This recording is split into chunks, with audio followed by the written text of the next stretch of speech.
सो अभी तक हमने देखा कि इमसोल शॉक रह गई थी सियोन जॉय को अपने सामने देखकर, क्योंकि वो उसकी बिग फैन जो है। तो वहीं सियोन जॉय भी काफी प्यार से इमसोल के पास आया एंड देन इमसोल को अम्ब्रेला में कवर करने के बाद पूछने लगा कि तुम यहाँ क्या कर रही हो, क्या तुम्हारी व्हीलचेयर खराब हो गई है।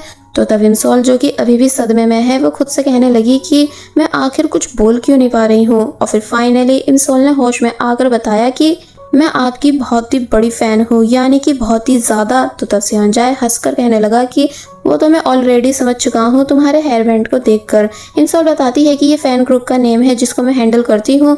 तो तब सियोन जॉय हंसने लगा, लेकिन जब जैसी उसने नोटिस किया कि इमसोल के हाथ फ्रीज हो रहे हैं, इसलिए उसने अपना हैंड वार्म बैग इमसोल को दे दिया। इमसोल और ज्यादा इम्प्रेस होने लग जाती है कि तभी सियोन जॉय अपनी अम्ब्रेला भी इमसोल के सामने कर देता है, ये बोलते हुए कि तुम्हें इसकी ज्यादा जरूरत है इसलिए तुम इसे रख लो। एंड देन पूछने लगा कि अब तुम घर वापस कैसे जाओगी, क्या तुम्हें कोई भी लेने आने वाला नहीं है, एंड अगर ऐसा है तो फिर क्या मैं तुम्हें तुम्हारे घर ड्रॉप कर दूं, वैसे भी तुम मेरी बिग फैन जो हो। तो तब इस बात को सुन आप सभी खुद इमेजिन कर लो कि इमसोल कितनी ज्यादा खुश हुई होगी, क्योंकि ये बात तो ठीक एक सपने जैसी हुई। मगर अब इससे पहले कि वो हाँ कर पाती सियोन जॉय के साथ जाने के लिए कि तभी हिंजी भी यहाँ आ जाती है और इमसोल को हेलो करने लगी। पहले तो इमसोल को बहुत ही ज्यादा गुस्सा आया कि मेरी फ्रेंड की टाइमिंग इतनी ज्यादा खराब कैसे हो सकती है, मगर फिर टूटे हुए दिल के साथ सियोन जॉय से बोली कि कोई बात नहीं, मैं अपनी फ्रेंड के साथ चली जाऊंगी। सियोन जॉय तब भी नीचे बैठता है एंड अपनी अम्ब्रेला इमसोल को देने लगा। तो तब इमसोल कहती है कि आप बहुत ही अच्छे हो, इसलिए मैं भी आपको कुछ देना चाहती हूँ। वैसे तो इस टाइम मेरे पास ज्यादा कुछ खास नहीं है, पर आप ये कैंडीज रख सकते हो, मुझे पता है कि ये आपकी फेवरेट है। सियोन जॉय खुशी से उन कैंडीज को अपने पास रख लेता है कि तभी ये सीन यहीं पर कट हुआ एंड अब दिखाया गया कि सियोन जॉय जो कि ध्यान से इमसोल की दी हुई चीज देख रहा है। तो वहीं इमसोल वापस घर आकर बहुत ही ज्यादा खुश थी एंड देन अपनी मॉम से उस पर्सन के बारे में पूछने लगी जिसने उसकी जान को बचाया था जब उसके पैर पैरालाइज हो गए थे। तो तब मॉम बोली कि तुम अचानक ये सब क्यों पूछ रही हो, और वैसे भी अब काफी टाइम हो चुका है उस एक्सीडेंट को हुए हुए। तो तब इमसोल तो चुप हो गई, लेकिन उसकी मॉम के एक्सप्रेशन से ऐसा लग रहा था जैसे कि कुछ बात है जो कि वो इमसोल से छुपा रही है। वेल अब दिखाया जाता है कि इमसोल अपने रूम में बैठकर पहले सियोन जॉय की दी हुई अम्ब्रेला को संभाल कर रखती है, उसे क्लीन करके एंड देन उस वार्म बैग को भी अपने पास रख लेती है उन सभी चीजों के साथ जो जो सियोन जॉय की है। आज के कॉन्सर्ट के फोटोज भी इंटरनेट पे आ चुके थे, इसलिए इमसोल उनको देख देख कर काफी ज्यादा खुश होने लगी। और वहीं हमें सियोन जॉय दिखाया गया जो कि ठीक कंडीशन में नहीं था, यानी कि एक तो उसके मोबाइल पर नॉनस्टॉप उसके मैनेजर की कॉल आ रही थी जिन्हें वो पिक नहीं कर रहा होता है, एंड साथ ही टेबल पर डिप्रेशन की बहुत सारी मेडिसिन गिरी हुई थी। तभी बाहर हमें दो लड़कियां दिखाई गई जो कि बातें कर रही हैं कि क्या तुम्हें पता है कि मिस्टर सियोन जॉय हमारे ही होटल में रुकने आए हुए हैं। तो तब दूसरी लड़की बोली कि हाँ मैंने भी उनको देखा था, वो कितने ज्यादा हैंडसम है। कि तभी अचानक कोई टॉप फ्लोर से नीचे स्विमिंग पूल में आकर गिरा, जो कि और कोई नहीं बल्कि सियोन जॉय ही है। इसका मतलब सियोन जॉय ने सुसाइड कर ली। और वहीं इमसोल जो कि सो रही थी कि तभी उसके मोबाइल पर नॉनस्टॉप कई सारी नोटिफिकेशंस आने लगी इसी न्यूज के बारे में, जिसको देख पहले तो इमसोल बिल्कुल भी यकीन करती ही नहीं कि नहीं ऐसा हो ही नहीं सकता, ये जरूर कोई फेक न्यूज होगी। मगर जब जैसे उसके पास वो वीडियो आई जब सियोन जॉय को स्विमिंग पूल से निकालने के बाद होश में लाने का ट्राई किया जा रहा था, मगर सियोन जॉय होश में आ ही नहीं रहा होता है, इसलिए सभी लोग उसे हॉस्पिटल लेकर जाने लगे। तो तब ये सब देख इमसोल के होश उड़ गए कि आखिर ऐसा हो कैसे गया। ग्रुप में उस हॉस्पिटल का नाम भी आ गया जहां सियोन जॉय को लेकर जाया गया है, इसलिए इमसोल भी तुरंत हॉस्पिटल के लिए निकल गई एंड बहुत बुरे सदमे में थी कि आखिर सियोन जॉय ने ऐसा क्यों किया, जबकि अभी कुछ देर पहले ही तो हम दोनों मिले थे, तब तो सियोन जॉय बिल्कुल ठीक था। मगर जब रास्ते में इमसोल जा रही थी कि तभी उसकी किसी से टक्कर हो जाने की वजह से उसकी वो वॉच नीचे गिर जाती है जो कि सियोन जॉय की है, यानी जिसके लिए वो मॉर्निंग में अपनी ग्रैंड माँ से लड़ रही थी। इमसोल पहले तो परेशान हुई कि वो कैसे नीचे जाए, इसलिए तभी स्टेयर्स पर से गिरकर नीचे गई और फिर फाइनली काफी मुश्किल से उस वॉच को उठा लेती है। लेकिन जब जैसे उसको कंफर्म न्यूज पता चली कि सियोन जॉय अब सच में इस दुनिया में नहीं रहा, क्योंकि डॉक्टर्स ने उसको बचाने की बहुत कोशिश की लेकिन बचा नहीं पाए। साथ ही सुसाइड का रीजन डिप्रेशन बताया जा रहा था कि मिस्टर सियोन जॉय खुद को बहुत ही ज्यादा अकेला फील करते थे, इसलिए डिप्रेशन में रहते थे एंड इसी वजह से उन्होंने सुसाइड की। तो तब ये न्यूज सुन इमसोल का दिमाग चकरा गया कि आखिर ये सब क्या हो रहा है, क्या सच में मेरा क्रश यानी मेरा फेवरेट आइडल इस दुनिया से जा चुका है। कि तभी अचानक वॉच में कुछ हुआ जिस वजह से अचानक वहां का टाइम रुक गया एंड जो लोग चल रहे थे वो सब भी स्टॉप हो जाते हैं। और फिर तभी टाइम घूमा एंड इमसोल डायरेक्ट टाइम में पीछे आ गई, यानी कि अपने स्कूल टाइम में, जहाँ पर टीचर इमसोल को क्लास में सोने के लिए डांट रहे थे। इंसॉल हैरानी से सभी को देखती है कि मैं आखिर यहाँ कैसे आ गई एंड देन अपने टीचर को देख कहने लगी कि अरे बुलडॉग। तो ये सुन पूरी क्लास हंसने लगी क्योंकि ये वो निकनेम है जो हर स्टूडेंट अपने टीचर को देता है। इसलिए आप सभी भी कमेंट सेक्शन में जरूर बताएं कि क्या आपने भी कभी अपने टीचर्स को निकनेम्स दिए हैं, फनी में या फिर स्वीट्स में। टीचर गुस्से से बोले कि खड़ी हो जाओ। तो ये सुन वो जब जैसे उठी तो तब और ज्यादा सरप्राइज रह गई कि क्या सच में अब मैं खड़ी हो सकती हूँ। इसका मतलब क्या मैं कोई सपना देख रही हूँ? अगर ये वाकई में मेरा एक सपना है, वो भी स्कूल टाइम का, तो फिर पक्का सियोनजाए भी यहीं पर होगा। और फिर तभी सियोनजाए को ढूंढने भाग गई एंड टीचर के रोकने पर भी नहीं रुकी। एंड जैसा कि पहले बताया गया है कि दोनों एक ही स्कूल में थे, इसलिए इंसॉल सियोनजाए को ढूंढते हुए सामने वाली बिल्डिंग की तरफ आती है और किसी से उसके बारे में पूछने लगी। और वहीं हमको सियोनजाए दिखाया गया जो कि स्विमिंग प्रैक्टिस कॉम्पिटिशन के लिए अपनी टीम के साथ जा रहा है। और फिर जब जैसे कॉम्पिटिशन स्टार्ट हुआ तो फाइनली सियोनजाए ही इस कॉम्पिटिशन को जीता, क्योंकि भले ही उसके शोल्डर में कुछ प्रॉब्लम है लेकिन वो तब भी स्विमिंग में बहुत अच्छा है। इंसॉल भी सियोनजाए को ढूंढते ढूंढते यहाँ आ चुकी थी एंड जब जैसे उसको वो दिखा तो तब पहले तो इंसॉल बहुत ही ज्यादा इमोशनल होती है सियोनजाए को जिंदा देखकर। और फिर तभी उसने जोर से सियोनजाए को आवाज दी एंड भागती हुई उसके पास जाने लगी। सियोनजाए हैरान रह गया ये देखकर कि आखिर ये लड़की है कौन जो मेरा नाम पुकार रही है।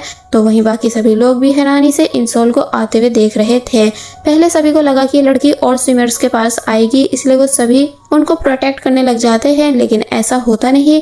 यानी वो सबको छोड़कर डायरेक्ट सियोनजाए के पास आई एंड उसे हक कर लेती है। सियोनजाए के होश उड़ गए। तो वहीं बाकी सब लोग भी ये नज़ारा देख हैरान थे कि आखिर आजकल के बच्चों को हो क्या गया है। सियोनजाए इंसॉल को पीछे करता है लेकिन वो होती नहीं। और फिर तभी सियोनजाए से सॉरी करने लगी, ये बोलते हुए कि तुम कितने ज़्यादा अकेले थे, डिप्रेशन में थे, लेकिन मुझे तुम्हारे इस दर्द के बारे में पता नहीं चला, इसलिए प्लीज़ मुझे माफ़ कर दो कि मैं तुम्हें प्रोटेक्ट नहीं कर पाई। सियोनजाए थोड़ा शांत हो चुका था इंसॉल की इन सभी बातों को सुनकर, मगर तभी गार्ड्स आते हैं एंड इंसॉल को ज़बरदस्ती अपने साथ लेकर जाने लगे। इंसॉल बोली भी कि ये तो ड्रीम है, तभी आप सभी मुझे क्यों रोक रहे हो। और फिर तभी नॉन स्टॉप सियोनजाए को आई लव यू कहने लगी, जिसको वो बस हैरानी से देख रहा था।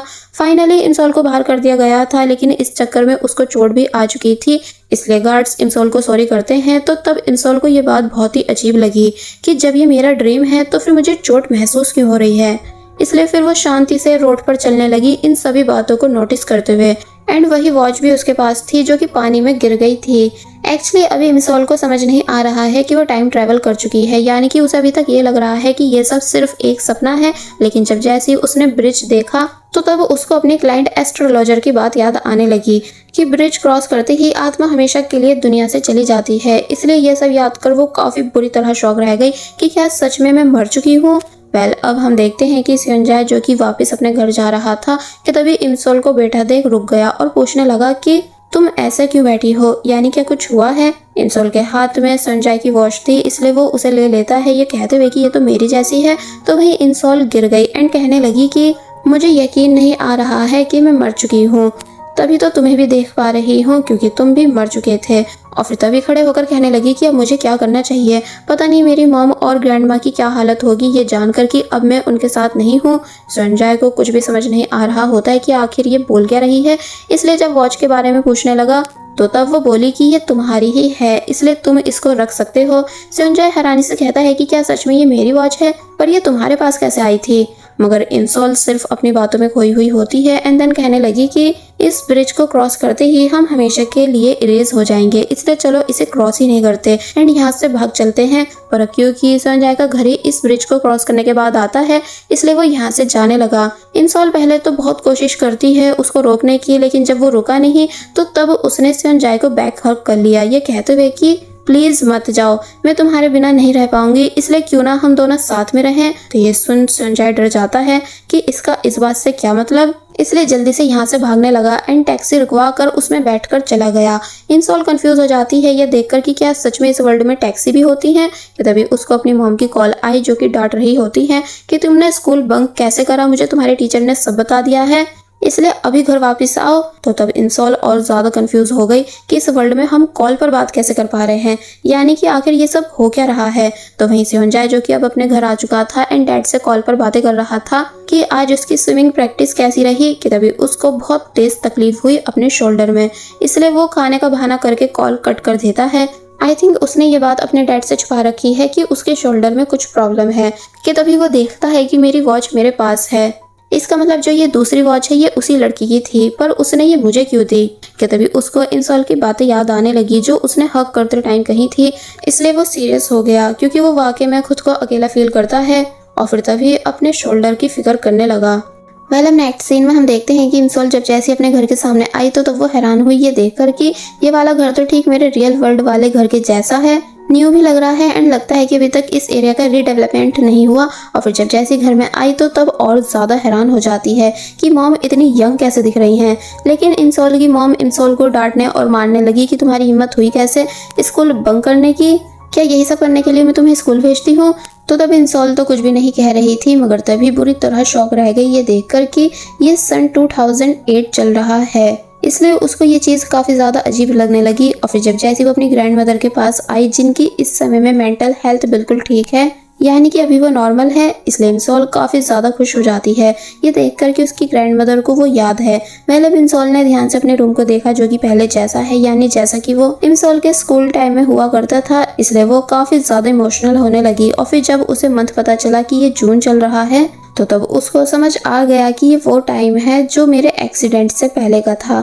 और फिर याद करने लगी कि जब एक्सीडेंट के बाद मैंने हॉस्पिटल में आईज ओपन की थी तो तब मॉम एंड ग्रैंडमा मेरे लिए काफ़ी ज़्यादा रो रही थी एंड साथ ही मुझको बिल्कुल भी अपने लेग्स फील नहीं हो रहे थे क्योंकि वो पैरालाइज हो चुके थे। और फिर अब प्रेजेंट में काफ़ी प्यार से अपने लेग्स को देखने लगी क्योंकि अब वो एकदम ठीक जो है, इसलिए इमोशनल होने लगी। साथ ही अपने पैरों को ठीक देखकर बहुत ज़्यादा खुश भी थी।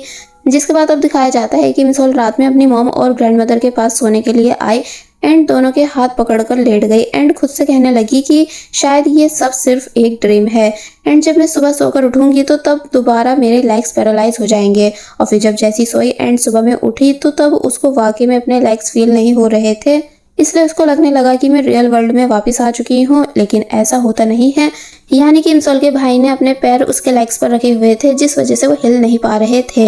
इंसॉल ने जल्दी से अपने भाई को धक्का दिया, मगर जब जैसी नोटिस करती है कि उसका भाई कितना ज़्यादा यंग दिख रहा है, इसलिए वो अपने भाई को बहुत ही ज़्यादा प्यार करने लगी।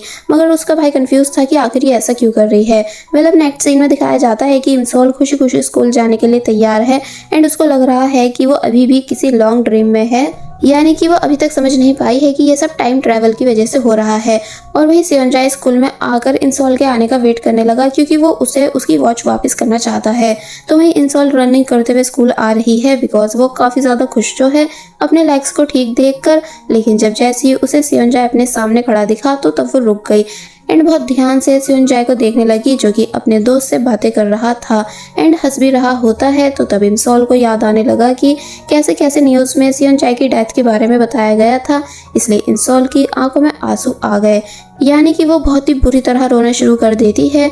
बारिश भी स्टार्ट हो चुकी थी और फिर अब जैसी फाइनली सेओनजाए ने भी इंसॉल को देखा तो तब वो काफ़ी ज़्यादा हैरान हुआ कि ये रो क्यों रही है, इसलिए तभी अपने फ्रेंड को बारिश में छोड़कर अम्ब्रेला लेकर इंसॉल के पास आता है एंड देन इंसॉल को अम्ब्रेला में कवर करने के बाद पूछने लगा कि तुम आखिर रो क्यों रही हो।